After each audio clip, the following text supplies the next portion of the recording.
ಏನು ಬರ್ತೈತಿ ಇದಕ್ಕೆ ಅದಕ್ಕೆ ಏನು ಎಷ್ಟೇಜ್ ಒಂದೂವರೆ ಲಕ್ಷ ರೂಪಾಯಿ ಖರ್ಚಾಗೈತೆ ರೀ ಮಿನಿಮಮ್. ಎಣ್ಣೆ ಬಣ್ಣ ಎಲ್ಲ ಸುಣ್ಣ ಮಾಡೋದು ಇದಕ್ಕೆ. ಸಂಜೆ ಆದರೆ ನೀವೆಲ್ಲ ತಿನ್ನೋ ಫಾಸ್ಟ್ ಫುಡ್ಗಳಿಗೆ ಬಳಕೆ ಆಗುವಂಥ ಈ ಎಲೆಕೋಸು ಇದೀಗ ರೈತ ಬೆಳೆದ ರೈತನ ಬೆಳೆ ಇದೀಗ ಸಂಪೂರ್ಣವಾಗಿ ಹಾಳಾಗಿರುವಂಥದ್ದು. ಸತತವಾಗಿ ಬಿದ್ದ ಮಳೆಗೆ ರೈತ ಲಕ್ಷಾಂತರ ರೂಪಾಯಿ ಖರ್ಚು ಮಾಡಿದ್ರು. ಆ ರೈತ ಖರ್ಚು ಮಾಡಿದ ಹಣಕ್ಕೆ ಇದೀಗ ಲಾಭ ಸಿಗದೆ ಸಂಪೂರ್ಣವಾಗಿ ಬೆಳೆ ನಾಶವಾಗಿರುವಂಥದ್ದು. ಅಂದರೆ 60 ದಿನಗಳಿಗೆ ಬರುವಂಥ ಪೀಕ್ ಇದಾಗಿತ್ತು. ಇದೀಗ 60 ದಿನಗಳ ನಂತರ ಈ ಪೀಕು ಇನ್ನೂ ಆದರೂ ಕೂಡ ಎಲೆ ಹೊಡೆಯದೆ ಹೂಕೋಸು ಆಗದೆ ಇದೀಗ ರೈತರಿಗೆ ಸಮಸ್ಯೆ ಆಗಿರುವಂಥದ್ದು. ನಾನು ದೃಶ್ಯದಲ್ಲಿ ತೋರಿಸ್ತಾ ಹೋಗ್ತೀನಿ, ನೋಡ್ತಿರ್ಬೋದು ದೃಶ್ಯದಲ್ಲಿ. ಇದು ರೈತ ತಾನು ಕಷ್ಟಪಟ್ಟು ಲಕ್ಷಾಂತರ ರೂಪಾಯಿ ಹಣವನ್ನು ಹಾಕಿ ಉತ್ತಿ ಬಿತ್ತಿ ಬೆಳೆದು ಬೋರ್ವೆಲ್ಗಳಿಂದ ನೀರನ್ನು ಹಾಯಿಸಿ ಬೆಳೆಸಿದ್ದ ಬೇಸಿಗೆಗಾಲದಲ್ಲಿ, ಅಂದರೆ ಮಳೆ ಬರುವ ಮುಂಚೆ. ಕಳೆದ 15 ದಿನಗಳಿಂದ ನಿರಂತರವಾಗಿ ಸುರಿಯುತ್ತಿರುವ ಮಳೆಯಿಂದಾಗಿ ರೈತ ಬೆಳೆದ ಎಲೆಕೋಸಿನ ಪರಿಸ್ಥಿತಿ ಇದಾಗಿರುವಂಥದ್ದು. ದೃಶ್ಯದಲ್ಲಿ ನೋಡ್ತಾ ಇರ್ಬೋದು. ನಾನು ನಿಮಗೆ ಕಿತ್ತು ತೋರಿಸೋ ಒಂದು ಪ್ರಯತ್ನ ಮಾಡ್ತೀನಿ. ಇಲ್ಲಿ ನೋಡ್ತಾ ಇರ್ಬೋದು, ಈಗಾಗಲೇ ಇದು ಇಲ್ಲಿಗೆ ಕಾಯಿ ಆಗಬೇಕಾಯಿತು, ಅಂದರೆ ಎಲೆಕೋಸು ಆಗಬೇಕಾಯಿತು. ಆದರೆ ಮಳೆಯ ಜವಳಿನಿಂದಾಗಿರ್ಬೋದು, ಇಲ್ಲಿ ಒಂದು ಕಡೆಗೆ ರೋಗದ ಬಾಧೆ ಪ್ರಾರಂಭ ಆಗಿರುವಂಥದ್ದು, ಅಂದರೆ ಎಲೆ ಒಣಗುವ ಪ್ರಯತ್ನಕ್ಕೆ ಮುಂದಾಗಿರುವಂಥದ್ದು. ಅದೂ ಅಲ್ಲದೆ ಇಲ್ಲಿ ಅಗಲ ಮಾಡಿದ್ರೆ ಇಲ್ಲಿ ಬರುವಂಥದ್ದು ಎಲೆಕೋಸು, ಆದರೆ ಆ ಎಲೆಕೋಸು ಇನ್ನೂ ಬೆಳೆದಿಲ್ಲ. ಸರಿಸುಮಾರು 40 ರಿಂದ 50 ದಿನಕ್ಕೆ ಎಲೆಕೋಸು ದೊಡ್ಡದಾಗಬೇಕಾಗಿತ್ತು. ಸೈಜನ್ನು ನೋಡಿ ಕೀಳುವಂಥ ಪ್ರಯತ್ನಕ್ಕೆ ರೈತರು ಮುಂದಾಗ್ತಾಯಿದ್ರು. ಆದರೆ ಎಕರೆಗಟ್ಟಲೆ ಜಾಗದಲ್ಲಿ ಬೆಳೆದಂಥ ಜಮೀನಲ್ಲಿ ಬೆಳೆದಂಥ ಈ ಒಂದು ಎಲೆಕೋಸು ಇದೀಗ ಸಂಪೂರ್ಣವಾಗಿ ಹಾಳಾಗಿರುವಂಥದ್ದು. ಸದ್ಯಕ್ಕೆ ಮಳೆ ಬಂದಿರೋದ್ರಿಂದ ಭೂಮಿ ತೊಯ್ದು ಅಂದರೆ ಕೆಸರಾಗಿದ್ದರಿಂದ ಈಗ ಟ್ರ್ಯಾಕ್ಟರ್ನಿಂದ ರೂಟರ್ ಹೊಡೆದು ಈ ಬೆಳೆನ ನಾಶ ಮಾಡಲಿಕ್ಕೆ ರೈತರು ಮುಂದಾಗ್ತಾರೆ. ಆದರೆ ಟ್ರ್ಯಾಕ್ಟರ್ ಗಾಲಿಗಳು ಸಿಕ್ಕುವಂತಾವೆ ಅನ್ನೋ ಒಂದು ಕಾರಣಕ್ಕಾಗಿ ಸದ್ಯ ಇದೀಗ ರೈತರು ಇದನ್ನು ಹಾಗೆ ಬಿಟ್ಟಿರುವಂಥದ್ದು. ಸ್ವಲ್ಪ ಬಿಸಿಲು ಬಿದ್ದರೆ ಸಾಕು, ನೆಲ ಒಣಗಿದ್ರೆ ಸಾಕು, ರಾಡಿ ಹೋದರೆ ಸಾಕು, ನೀರಿನ ಮಳೆ ರಾಡಿ ಹೋದರೆ ಸಾಕು, ಟ್ರ್ಯಾಕ್ಟರ್ನಿಂದ ರೂಟರ್ ಹೊಡಿತೇವೆ, ಲಕ್ಷಾಂತರ ರೂಪಾಯಿ ಖರ್ಚು ಮಾಡಿದ್ವಿ. ಆದರೆ ಇದೀಗ ಬೆಳೆದ ಬೆಳೆ ಕೈಗೆ ಸಿಗದಾಗಿದ್ದರಿಂದ ಸಂಪೂರ್ಣ ಸಮಸ್ಯೆ ಆಗಿರುವಂಥದ್ದು. ಯಾಕಂದರೆ ಕಾಮನಾಗಿ ರೈತರ ಜಮೀನುಗಳಿಗೆ ಬಂದಾಗ ಈ ರೀತಿ ಯಾರಾದರೂ ಜಮೀನಲ್ಲಿ ಓಡಾಡಿದ್ರೆ ಬೈತಾರೆ, ಜಗಳ ಮಾಡ್ತಾರೆ, ಗಲಾಟೆ ಮಾಡ್ತಾರೆ, ಯಾಕೆ ಬಂದ್ರಿ ಅಂತಾರೆ. ಆದರೆ ಇಲ್ಲಿ ಓಡಾಡ್ತಿರೋದ್ರಿಂದ ರೈತರು ಯಾವ ಬೆಳೆ ತೊಳೆದ್ರೂ ನಮಗೆ ನಷ್ಟ ಇಲ್ಲ, ಈಗಾಗಲೇ ನಷ್ಟ ಅನುಭವಿಸಿದ್ದೇವೆ ಅಂತಕ್ಕಂಥ ಮಾತನ್ನ ಹೇಳ್ತಿರೋದೆ. ಇನ್ನಾದರೂ ರೈತರಿಗೆ ವರುಣನ ಅವಕೃಪೆ ಆಗಲಿ, ಬೆಳೆದಂಥ ಬೆಳೆಗಳಿಗೆ ಸಮರ್ಪಕವಾಗಿ ಮಳೆ ಬಂದಿರುವಂಥದ್ದು, ಕೆರೆ ಕಟ್ಟೆ ನದಿಗಳು ತುಂಬಿರುವಂಥದ್ದು, ಸಾಕು ಈಗ ಅನ್ನೋ ವ್ಯವಸ್ಥೆಗೆ ರೈತರು ಬಂದಿರುವಂಥದ್ದು. ಗಮನ ಶಂಕರ್ ಜೊತೆ ಮಾರುತಿ BM, ರಿಪಬ್ಲಿಕ್ ಕನ್ನಡ, ಹಾವೇರಿ. ಹಚ್ಚಿಗೆ 1.5 ತಿಂಗಳಾತ್ರಿ, ಇನ್ನು 15 ದಿವಸದಾಗ ಹೆಂಗೆ ರಿಕವರಿ ಆಕೈತ್ರಿ? ನೆಲ ಗಂಟಾಗ್ಬಿಡ್ತೈತ್ರಿ. ಈಗ ನಮ್ಗೆ ಎಷ್ಟು ಆರ್ದತೆ ಅಷ್ಟು ಫಸಲ್ ತೆಗೆದೈತನ ವೇಸ್ಟ್ ರೀ. ಇದು ಕಿತ್ತವಲ್ರಿ ಇದು. ಮತ್ತು ಇದಕ್ಕಿಂತ ಹೆಚ್ಚಿನ ಏನೈತಿ ಅಂದ್ರೆ ಈಗ ಆಕಳದ್ರ ಬಿಟ್ರೆ ಆಕಳದೇನು ಬಯಸ್ತಾರ, ನೆಲ ತುಳಿದ್ರೆ ಕನ್ಸಾಕೈತಿ, ಹಂಗ ಬಿಡಿಸಿಲ್ಲ ಯಾರನ್ನ. ಈಗ ಇದನ್ನ ಕೇಳಿದ ಬೇರೆ ದಾರಿನೇ ಇಲ್ಲ. ರೂಟ್ ಹೊಡೆದ್ರಿ, ಇದು ರೂಟ್ ಇರ್ತಾ ಇರಲ್ರಿ. ಮತ್ತೆ ಹಾಕಿರೋ ರೊಕ್ಕ ವೇಸ್ಟ್ ರೀ. ಅದು 1.5 ಲಕ್ಷ ರೂಪಾಯಿ ನಮ್ದು ಏನೋ ಮಾಡಕ್ಕೆ. ಕ್ಯಾಬೇಜ ಬೆಳೆದಿದ್ರಿ, ಇದು ಎಲ್ಲ ಲಾಸ್ ಆಗೈತೆ ರೀ ಮಳೆ ಭಾಳ ಇರೋದ ಕಾರಣದಿಂದ. ಈಗ ಮಳೆ ಭಾಳ ಇರೋದಕ್ಕೆ ಭಾಳ ಹಾಳಾಗೈತಿ, ಲಾಸ್ ಆಗೈತಿ. 2 ರಿಂದ 3 ಲಕ್ಷ ರೂಪಾಯಿ ಸಿಗ್ತೈತೆ ರೀ ನಮಗೆ. 1.5 ಲಕ್ಷ ರೂಪಾಯಿ ಖರ್ಚು ಮಾಡಿದ್ದೇವೆ ರೀ ಅದಕ್ಕೆ. ಏನೂ ಆಗಿಲ್ಲ ರೀ, ಈ ವರ್ಷ ಎಲ್ಲ ಫುಲ್ ಲಾಸ್ ಆಗೈತೆ ರೀ. ಏನು ಮಾಡಕ್ಕೆ ರೀ, ಅದ್ರಾಗ ಹಂದಿ ಕಾಟ, ಮಂಗನ ಕಾಟ ಭಾಳ ಕಾಡ್ತಾವೆ ರೀ. ಏನು ಮಾಡೋಕ್ಕಾಗಲ್ಲ ರೀ, ಭಾಳ ಲಾಸ್ ಆಗಿಬಿಟ್ಟದೆ ರೀ ನಮಗೆ.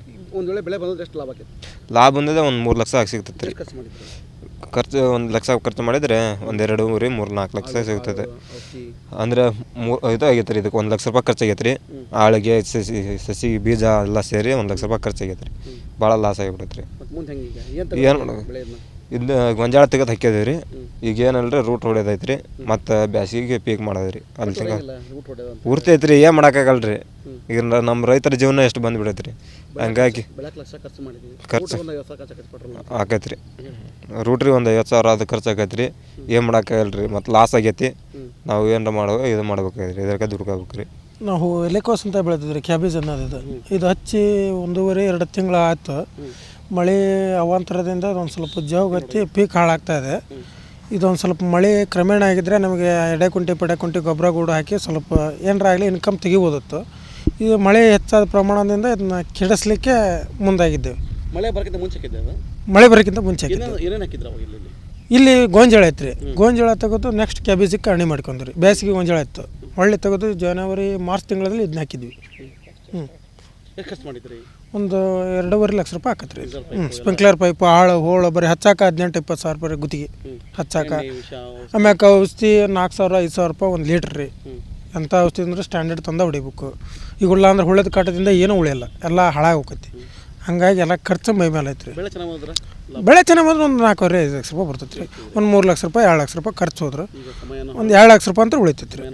ಸಮಯನೂ ಹಾಳು ರೊಕ್ಕನೂ ಹಾಳು ಏನು ಮಾಡ್ಬೇಕ್ರಿ ಇಂಥ ಇದಾದ್ರೆ ಹಚ್ಚಿಗೆ 1.5 ತಿಂಗಳಾತ್ರಿ ಇನ್ನು 15 ದಿವಸದಾಗ ಹೆಂಗೆ ರಿಕವರಿ ಆಕೈತ್ರಿ ನೆಲ ಗಂಟಾಗ್ಬಿಡ್ತೈತ್ರಿ ಈಗ ನಮ್ಗೆ ಎಷ್ಟು ಆರ್ದತೆ ಅಷ್ಟು ಹದವಾಗಿ ಫಸಲ್ ತೆಗೆದೈತನ ವೇಸ್ಟ್ ರೀ ಇದು ಕಿತ್ತಾವಲ್ರಿ ಇದು ಮತ್ತು ಇದಕ್ಕಿಂತ ಹೆಚ್ಚಿನ ಏನೈತಿ ಅಂದ್ರೆ ಈಗ ಆಕಳದ್ರ ಬಿಟ್ರೆ ಆಕಳದೇನು ಬಯಸ್ತಾರ ನೆಲ ತುಳಿದ್ರೆ ಕನ್ಸಕೈತಿ ಹಂಗ ಬಿಡಿಸಿಲ್ಲ ಯಾರನ್ನ ಈಗ ಇದನ್ನ ಕೇಳಿದ ಬೇರೆ ದಾರಿನೇ ಇಲ್ಲ ರೂಟ್ ಹೊಡ್ಯದ್ರಿ ಇದು ರೂಟ್ ಇರ್ತಾ ಇದಲ್ರಿ ಮತ್ತೆ ಹಾಕಿರೋ ರೊಕ್ಕ ವೇಸ್ಟ್ ರೀ ಅದು 1 ಲಕ್ಷ ರೂಪಾಯಿ ನಮ್ದು ಏನೋ ಮಾಡಕ್ಕೆ ಸಾವನ ರೈತ ಪೀಕ್ ಸಿಕ್ಕ್ರಿ ಯಾವುದೇ ಸಮಸ್ಯೆ ಇಲ್ರಿ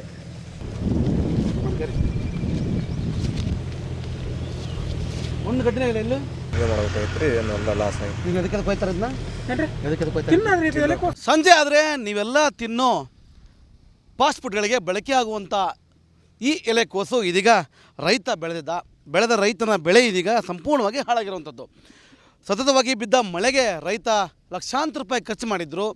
ಆ ರೈತ ಖರ್ಚು ಮಾಡಿದ ಹಣಕ್ಕೆ ಇದೀಗ ಲಾಭ ಸಿಗದೆ ಸಂಪೂರ್ಣವಾಗಿ ಬೆಳೆ ನಾಶವಾಗಿರುವಂಥದ್ದು. ಅಂದರೆ 60 ದಿನಗಳ 60 ದಿನಗಳಿಗೆ ಬರುವಂಥ ಪೀಕ್ ಇದಾಗಿತ್ತು. ಇದೀಗ 60 ದಿನಗಳ ನಂತರ ಈ ಪೀಕು ಇನ್ನೂ ಆದರೂ ಕೂಡ ಎಲೆ ಹೊಡೆಯದೆ ಹುಕ್ಕೋಸ್ ಆಗದೆ ಇದೀಗ ರೈತರಿಗೆ ಸಮಸ್ಯೆ ಆಗಿರುವಂಥದ್ದು. ನಾನು ದೃಶ್ಯದಲ್ಲಿ ತೋರಿಸ್ತಾ ಹೋಗ್ತೀನಿ, ನೋಡ್ತಿರ್ಬೋದು ದೃಶ್ಯದಲ್ಲಿ. ಇದು ರೈತ ತಾನು ಕಷ್ಟಪಟ್ಟು ಲಕ್ಷಾಂತರ ರೂಪಾಯಿ ಹಣವನ್ನು ಹಾಕಿ ಉತ್ತಿ ಬಿತ್ತಿ ಬೆಳೆದು ಬೋರ್ವೆಲ್ಗಳಿಂದ ನೀರನ್ನು ಹಾಯಿಸಿ ಬೆಳೆಸಿದ್ದ ಬೇಸಿಗೆಗಾಲದಲ್ಲಿ, ಅಂದರೆ ಮಳೆ ಬರುವ ಮುಂಚೆ. ಕಳೆದ 15 ದಿನಗಳಿಂದ ನಿರಂತರವಾಗಿ ಸುರಿಯುತ್ತಿರುವ ಮಳೆಯಿಂದಾಗಿ ರೈತ ಬೆಳೆದ ಎಲೆಕೋಸಿನ ಪರಿಸ್ಥಿತಿ ಇದಾಗಿರುವಂಥದ್ದು. ದೃಶ್ಯದಲ್ಲಿ ನೋಡ್ತಾ ಇರ್ಬೋದು. ನಾನು ನಿಮಗೆ ಕಿತ್ತು ತೋರಿಸೋ ಒಂದು ಪ್ರಯತ್ನ ಮಾಡ್ತೀನಿ. ಇಲ್ಲಿ ನೋಡ್ತಾ ಇರ್ಬೋದು, ಈಗಾಗಲೇ ಇದು ಇಲ್ಲಿಗೆ ಕಾಯಿ ಆಗಬೇಕಾಯಿತು, ಅಂದರೆ ಎಲೆಕೋಸು ಆಗಬೇಕಾಯಿತು. ಆದರೆ ಮಳೆಯ ಜವಳಿನಿಂದಾಗಿರ್ಬೋದು, ಇಲ್ಲಿ ಒಂದು ಕಡೆಗೆ ರೋಗದ ಬಾಧೆ ಪ್ರಾರಂಭ ಆಗಿರುವಂಥದ್ದು, ಅಂದರೆ ಎಲೆ ಒಣಗುವ ಪ್ರಯತ್ನಕ್ಕೆ ಮುಂದಾಗಿರುವಂಥದ್ದು. ಅದೂ ಅಲ್ಲದೆ ಇಲ್ಲಿ ಅಗಲ ಮಾಡಿದ್ರೆ ಇಲ್ಲಿ ಬರುವಂಥದ್ದು ಎಲೆಕೋಸು, ಆದರೆ ಆ ಎಲೆಕೋಸು ಇನ್ನೂ ಬೆಳೆದಿಲ್ಲ.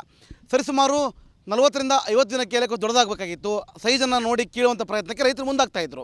ಆದರೆ ಎಕರೆಗಟ್ಟಲೆ ಜಾಗದಲ್ಲಿ ಬೆಳೆದಂಥ ಜಮೀನಲ್ಲಿ ಬೆಳೆದಂಥ ಈ ಒಂದು ಎಲೆಕೋಸು ಇದೀಗ ಸಂಪೂರ್ಣವಾಗಿ ಹಾಳಾಗಿರುವಂಥದ್ದು. ಸದ್ಯಕ್ಕೆ ಮಳೆ ಬಂದಿರೋದ್ರಿಂದ ಭೂಮಿ ತೊಯ್ದು ಅಂದರೆ ಕೆಸರಾಗಿದ್ದರಿಂದ ಈಗ ಟ್ರ್ಯಾಕ್ಟರ್ನಿಂದ ರೂಟರ್ ಹೊಡೆದು ಈ ಬೆಳೆನ ನಾಶ ಮಾಡಲಿಕ್ಕೆ ರೈತರು ಮುಂದಾಗ್ತಾರೆ.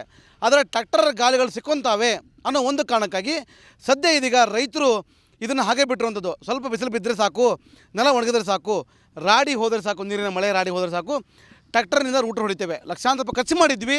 ಆದರೆ ಇದೀಗ ಬೆಳೆದ ಬೆಳೆ ಕೈಗೆ ಸಿಗದಾಗಿದ್ದರಿಂದ ಸಂಪೂರ್ಣ ಸಮಸ್ಯೆ ಆಗಿರುವಂಥದ್ದು. ಯಾಕಂದರೆ ಕಾಮನಾಗಿ ರೈತರ ಜಮೀನುಗಳಿಗೆ ಬಂದಾಗ ಈ ರೀತಿ ಯಾರಾದರೂ ಜಮೀನಲ್ಲಿ ಓಡಾಡಿದ್ರೆ ಬೈತಾರೆ, ಜಗಳ ಮಾಡ್ತಾರೆ, ಗಲಾಟೆ ಮಾಡ್ತಾರೆ, ಯಾಕೆ ಬಂದ್ರಿ ಅಂತಾರೆ. ಆದರೆ ಇಲ್ಲಿ ಓಡಾಡ್ತಿರೋದ್ರಿಂದ ರೈತರು ಯಾವ ಬೆಳೆ ತುಳಿದ್ರೂ ನಮಗೆ ನಷ್ಟ ಇಲ್ಲ, ಈಗಾಗಲೇ ನಷ್ಟ ಅನುಭವಿಸಿದ್ದೇವೆ ಅಂತಕ್ಕಂಥ ಮಾತನ್ನ ಹೇಳ್ತಿರೋದೆ. ಇನ್ನಾದರೂ ರೈತರಿಗೆ ವರುಣನ ಅವಕೃಪೆ ಆಗಲಿ, ಬೆಳೆದಂಥ ಬೆಳೆಗಳಿಗೆ ಸಮರ್ಪಕವಾಗಿ ಮಳೆ ಬಂದಿರುವಂಥದ್ದು, ಕೆರೆ ಕಟ್ಟೆ ನದಿಗಳು ತುಂಬಿರುವಂಥದ್ದು, ಸಾಕು ಈಗ ಅನ್ನೋ ವ್ಯವಸ್ಥೆಗೆ ರೈತರು ಬಂದಿರುವಂಥದ್ದು. ಗಮನ ಶಂಕರ್ ಜೊತೆ ಮಾರುತಿ BM, ರಿಪಬ್ಲಿಕ್ ಕನ್ನಡ, ಹಾವೇರಿ. ಹಚ್ಚಿಗೆ 1.5 ತಿಂಗಳಾತ್ರಿ ಇನ್ನು 15 ದಿವಸದಾಗ ಹೆಂಗೆ ರಿಕವರಿ ಆಕೈತ್ರಿ ನೆಲ ಗಂಟಾಗ್ಬಿಡ್ತೈತ್ರಿ ಈಗ ನಮ್ಗೆ ಎಷ್ಟು ಆರ್ದತೆ ಅಷ್ಟು ಹದವಾಗಿ ಫಸಲ್ ತೆಗೆದೈತನ ವೇಸ್ಟ್ ರೀ ಇದು ಕಿತ್ತಾವಲ್ರಿ ಇದು ಮತ್ತು ಇದಕ್ಕಿಂತ ಹೆಚ್ಚಿನ ಏನೈತಿ ಅಂದ್ರೆ ಈಗ ಆಕಳದ್ರ ಬಿಟ್ರೆ ಆಕಳದೇನು ಬಯಸ್ತಾರ ನೆಲ ತುಳಿದ್ರೆ ಕನ್ಸಕೈತಿ ಹಂಗ ಬಿಡಿಸಿಲ್ಲ ಯಾರನ್ನ ಈಗ ಇದನ್ನ ಕೇಳಿದ ಬೇರೆ ದಾರಿನೇ ಇಲ್ಲ ರೂಟ್ ಹೊಡ್ಯದ್ರಿ ಇದು ರೂಟ್ ಇರ್ತಾ ಇದಲ್ರಿ ಮತ್ತೆ ಹಾಕಿರೋ ರೊಕ್ಕ ವೇಸ್ಟ್ ರೀ ಅದು 1 ಲಕ್ಷ ರೂಪಾಯಿ ನಮ್ದು ಏನೋ ಮಾಡಕ್ಕೆ ಕ್ಯಾಬೇಜ ಬೆಳೆದಿದ್ರಿ ಇದು ಎಲ್ಲ ಲಾಸ್ ಆಗೈತೆ ರೀ ಮಳೆ ಭಾಳ ಇರೋದ ಕಾರಣದಿಂದ. ಈಗ ಮಳೆ ಭಾಳ ಇರೋದು ಇದಕ್ಕೆ ಭಾಳ ಹಾಳಾಗೈತಿ, ಲಾಸ್ ಆಗೈತಿ. 2 ರಿಂದ 3 ಲಕ್ಷ ರೂಪಾಯಿ ಸಿಗ್ತೈತೆ ರೀ ನಮಗೆ. 1.5 ಲಕ್ಷ ರೂಪಾಯಿ ಖರ್ಚು ಮಾಡಿದ್ದೇವೆ ರೀ ಇದಕ್ಕೆ. ಏನು ಆಗಿಲ್ಲ ರೀ, ವರ್ಷ ಎಲ್ಲ ಫುಲ್ ಲಾಸ್ ಆಗೈತೆ ರೀ. ಏನು ಮಾಡ್ಬೇಕ್ರಿ, ಅದ್ರಾಗ ಹಂದಿ ಕಾಟ ಮಂಗನ ಕಾಟ ಭಾಳ ಕಾಡ್ತಾವೆ ರೀ. ಏನು ಮಾಡೋಕ್ಕಾಗಲ್ಲ ರೀ, ಭಾಳ ಲಾಸ್ ಆಗಿಬಿಟ್ಟದೆ ರೀ ನಮಗೆ. ಒಂದು ವೇಳೆ ಬೆಳೆ ಬಂದ್ರೆ ಎಷ್ಟು ಲಾಭ ಆಕೈತಿ? ಲಾಭ ಬಂದಿದೆ 3 ಲಕ್ಷ ಸಿಗ್ತೈತೆ ರೀ. ಖರ್ಚು 1 ಲಕ್ಷ ಖರ್ಚು ಮಾಡಿದರೆ 2, 3, 4 ಲಕ್ಷ ಸಿಗ್ತದೆ. ಅಂದರೆ ಇದು ಆಗೈತೆ ರೀ, ಇದಕ್ಕೆ 1 ಲಕ್ಷ ರೂಪಾಯಿ ಖರ್ಚಾಗೈತೆ ರೀ. ಆಳಿಗೆ ಸಸಿ ಬೀಜ ಎಲ್ಲ ಸೇರಿ 1 ಲಕ್ಷ ರೂಪಾಯಿ ಖರ್ಚಾಗೈತೆ ರೀ. ಭಾಳ ಲಾಸ್ ಆಗಿಬಿಟ್ಟೈತೆ ರೀ. ಏನು ಮಾಡೋದು, ಇದು ಗೊಂಜಾಳ ತೆಗೆದು ಹಾಕಿದೇವೆ ರೀ. ಈಗ ಏನಲ್ರಿ ರೂಟ್ ಹೊಡೆದೈತೆ ರೀ. ಮತ್ತು ಬ್ಯಾಸಿಗೆ ಪೀಕ್ ಮಾಡೋದು ರೀ. ಅಲ್ಲಿ ತನಕ ಪೂರ್ತಿ ಐತೆ ರೀ, ಏನು ಮಾಡೋಕ್ಕಾಗಲ್ಲ ರೀ. ಈಗ ನಮ್ಮ ರೈತರ ಜೀವನ ಎಷ್ಟು ಬಂದುಬಿಡೈತೆ ರೀ. ಹಂಗಾಗಿ ಖರ್ಚು ಆಕೈತೆ ರೀ. ರೂಟ್ರಿ ಒಂದು 50,000 ಅದು ಖರ್ಚು ಆಕೈತೆ ರೀ. ಏನು ಮಾಡೋಕ್ಕಾಗಲ್ಲ ರೀ. ಮತ್ತು ಲಾಸ್ ಆಗೈತಿ. ನಾವು ಏನಾರ ಇದು ಮಾಡ್ಬೇಕಾಗ್ರಿ, ಇದಕ್ಕೆ ದುಡ್ಕೋಬೇಕು ರೀ. ನಾವು ಎಲೆಕೋಸು ಅಂತ ಬೆಳೆದಿದ್ರಿ, ಕ್ಯಾಬೇಜ್ ಅನ್ನೋದು. ಇದು ಹಚ್ಚಿ 1.5-2 ತಿಂಗಳು ಆಯ್ತು. ಮಳೆ ಅವಾಂತರದಿಂದ ಒಂದು ಸ್ವಲ್ಪ ಜೋಗತ್ತಿ ಪೀಕ್ ಹಾಳಾಗ್ತಾಯಿದೆ. ಇದೊಂದು ಸ್ವಲ್ಪ ಮಳೆ ಕ್ರಮೇಣ ಆಗಿದ್ದರೆ ನಮಗೆ ಎಡೆಕುಂಟಿ ಗೊಬ್ಬರ ಗೂಡು ಹಾಕಿ ಸ್ವಲ್ಪ ಏನಾರ ಆಗಲಿ ಇನ್ಕಮ್ ತೆಗಿಬೋದಿತ್ತು. ಇದು ಮಳೆ ಹೆಚ್ಚಾದ ಪ್ರಮಾಣದಿಂದ ಇದನ್ನ ಕೆಡಿಸ್ಲಿಕ್ಕೆ ಮುಂದಾಗಿದ್ದೇವೆ.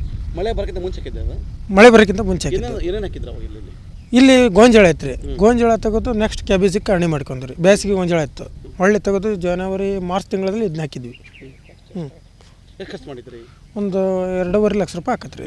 ಸ್ಪ್ರಿಂಕ್ಲರ್ ಪೈಪು, ಆಳು ಹೋಳು ಬರೀ ಹಚ್ಚಾಕ 18-20 ಸಾವಿರ ರೂಪಾಯಿ ಗುತ್ತಿಗೆ ಹಚ್ಚಾಕ. ಆಮ್ಯಾಕ ಔಷಧಿ 4,000-5,000 ರೂಪಾಯಿ ಒಂದು ಲೀಟ್ರ್ ರೀ. ಎಂಥ ಔಷಧಿ ಅಂದ್ರೆ ಸ್ಟ್ಯಾಂಡರ್ಡ್ ತಂದ ಹೊಡಿಬೇಕು. ಈಗುಲ್ಲ ಅಂದ್ರೆ ಹುಳದ ಕಾಟದಿಂದ ಏನೂ ಉಳಿಯಲ್ಲ, ಎಲ್ಲ ಹಾಳಾಗಿ ಹೋಗತಿ. ಹಂಗಾಗಿ ಎಲ್ಲ ಖರ್ಚು ಮೈ ಮೇಲೆ ಐತ್ರಿ. ಬೆಳೆ ಚೆನ್ನಾಗಿ ಹೋದ್ರೆ ಒಂದು 4-5 ಲಕ್ಷ ರೂಪಾಯಿ ಬರ್ತೈತೆ ರೀ. ಒಂದು 3 ಲಕ್ಷ ರೂಪಾಯಿ 2 ಲಕ್ಷ ರೂಪಾಯಿ ಖರ್ಚು ಹೋದ್ರೆ ಒಂದು 2 ಲಕ್ಷ ರೂಪಾಯಿ ಅಂತ ಉಳಿತೈತೆ ರೀ. ಸಮಯನ ಹಾಳು, ರೊಕ್ಕನ ಹಾಳು. ಏನು ಮಾಡ್ಬೇಕ್ರಿ ಇಂಥ ಇದಾದರೆ?